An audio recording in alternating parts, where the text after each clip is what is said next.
What's up, YouTube? As you guys can see, we got the car on the rotisserie. Yeah, it's not too bad. It wasn't too bad of a job. I utilized the front bolts for the front mounting location for the front subframe. I want to try to get this bolt out, so I'm going to probably try to clean it up, try to weld a nut to it, see if I can't lube it and get it to come out. I don't know. We'll see. Got a little rust here I want to take care of. Got a rust hole inside right here that I'd like to take care of. Down here where the spring pocket bolts on, it's pretty thin. So I'd like to weld this back up somehow and clean it and make it a little more structural again. Here's kind of thin. I can't, oh, never mind. Was able to poke through. Yep, so that'll need to be patched and cleaned up. We'll kind of grind that out, cut out the rot, and replace a piece in there on both the top and the bottom. Not the top and the bottom, but the driver and the passenger, technically on the way it's setting out the top and the bottom. But yeah, I gotta fix that. Got some rust there. The whole back panel is junk. So I'm probably gonna try to get an inner panel and try to replace maybe most of the inner panel and get some of the outer panel and replace a lot of the outer panel as well. Get a lot of rust encapsulator and a good chunk and fair amount of the like some weld through primer too. I don't think, being the way I have it set or up on the rotisserie, I'm gonna wait to do this later when it's on jack stands after I get, so I'm basically gonna bed line from probably here forwards and probably back up in here a little bit. I'm trying to just kind of be around this area, clean it up, but we'll bed line it later after I repair this back piece, and then we can go on from there. I already took one of the fuel lines off and the brake line. I got to do the return and the vent line next, and then I'll be done. And I've been picking at rust and stuff and just kind of going over the car. I've already tried to smooth some of this out and bend this back a little bit, so we'll go through and clean that up a little bit. A couple dents in this rocker panel, but as far as this rocker panel seems to be pretty solid. There's not a lot of stuff up in it, so I mean that makes a big difference. The bottom one completely full of crap, but that's because it's completely rotted down there, so that'll have to be flipped and probably not be such aggressive, but I can flip it down and get to the lower quarters and the rockers a lot easier, and some of the floors a lot easier when it's flipped at a little bit of an angle. The door's still open pretty good, so I'm not too concerned there. They're shut a little extrally closed because they don't have any rubber bumpers in them, preventing them holding them up. All the rubber bumpers are gone. You gotta cut the heads off of these bolts so I can pull this spring pocket out. And like I said before, I want to go with the 4-link, like the Ride Tech 4-link. So we're gonna alleviate the leaf springs and do a 4-link, and should handle a little better. That should get rid of all of the axle hop that these cars have. So yeah, that's my plan anyways.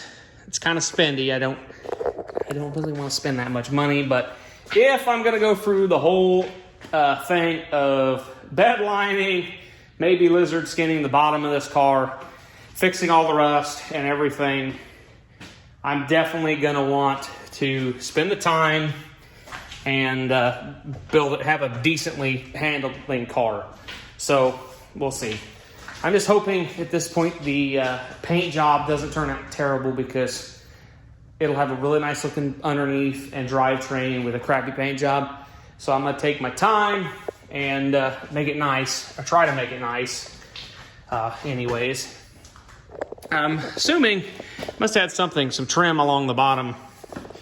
And I think some of these cars did. I don't know if I'm gonna put trim on the bottom or weld these holes back up. We'll see. I am probably gonna bed line it to at least about here. I need to look at one of these cars to see how much that you can actually see, and then I'll leave it. If you can see a lot, I'll jam it from the rockers up. I did think about buying tintable Raptor liner and tinting it the color of the car, and then it would match. But I kind of don't want the sterling silver under the car. I think it'd just be a lot easier if it's black. It'll kind of just make everything kind of fade away underneath. So that's kind of what I want to do anyways. So yeah. Anyways, I'm going to throw some Pentrol on the seat belt bolts and a few other things under here. And so it can get just eaten in there, you know, and hopefully get removed. But yeah, so that's what I'm doing. And yeah, we'll catch you guys back on another day here when we get a little further. I want to get it pushed out and cleaned up again. I've got a bunch of parts I want to go through and bin stuff, figure out what I got to get, or make a list of stuff that needs replaced and everything. So, you know, fun of restoring a car. So, yeah. All right, guys. Catch you guys in a second. Well, it's been a few months since the beginning of this video was started. And there's the Trans Am. Yeah. Not a lot has happened. It's pretty much got pushed out here, and all of its parts have been kind of accumulated out here amongst other projects and stuff. Like I said, the shop's been in a total disarray. It has been for months, and I'm working on trying to fix that actively. But for the Trans Am, I want to do this car right. I want to take my time. I want to fix all the rust in the floor and the back pieces and the fender wells and whatnot. I'd like to sandblast the underside of this car and bed line the underside of this car, or undercoat the underside of it. Make it a nice car. I want to make this a good running car. I want to make this a nice driving car. I want to make it a solid car with a nice LS swap, possibly a T56, most likely an automatic at this point. We'll see. I may, as we go on with the build, and if I just kind of slowly slowly kind of accumulate parts, it may end up with a 6-speed. In my personal opinion, it would be the funnest with a 6-speed. But yeah, so that's the plan for the car. I'm not really pushing crazy, wanting to get a bunch of stuff done on it.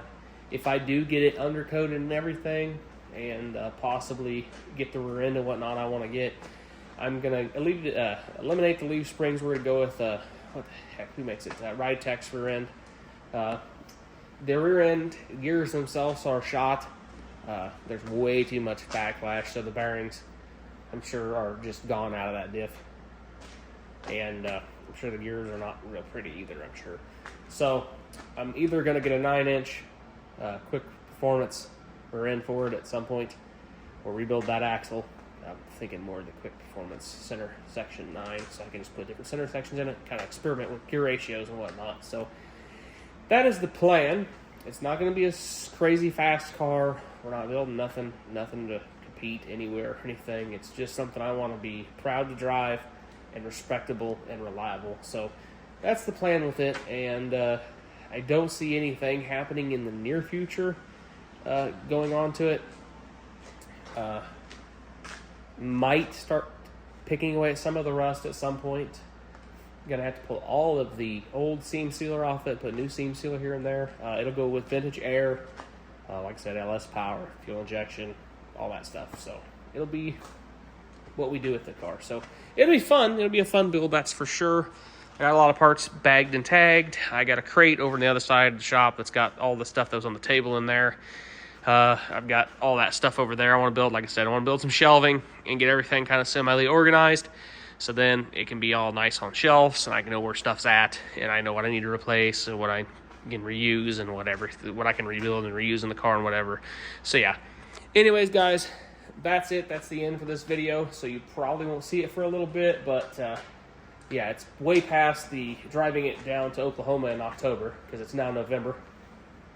And yeah, that didn't happen. After I found out about that rear end, I wasn't going to go through rebuilding that and getting everything done to go down there. It would have been actually a good car to take, though. It wasn't real hot or anything. It would have been a great car to drive with no AC. When we went down there, it was like 72, 75. I think it almost got 80 one day while I was down there, but it would have been a great car to cruise down there with no air conditioning, so I wouldn't have to worry about that. But just there's enough stuff in this car. I want to do it right, like I said. So, like I said, I wanted a nice one, and it probably wasn't going to be this car. If I do put the time in it, it probably will be this car. So, anyways, guys, we'll catch you guys in the next one, and I hope you guys enjoyed this. Don't forget to subscribe if you're not subscribed and enjoying the content. And, yeah, we'll catch you guys in the next one.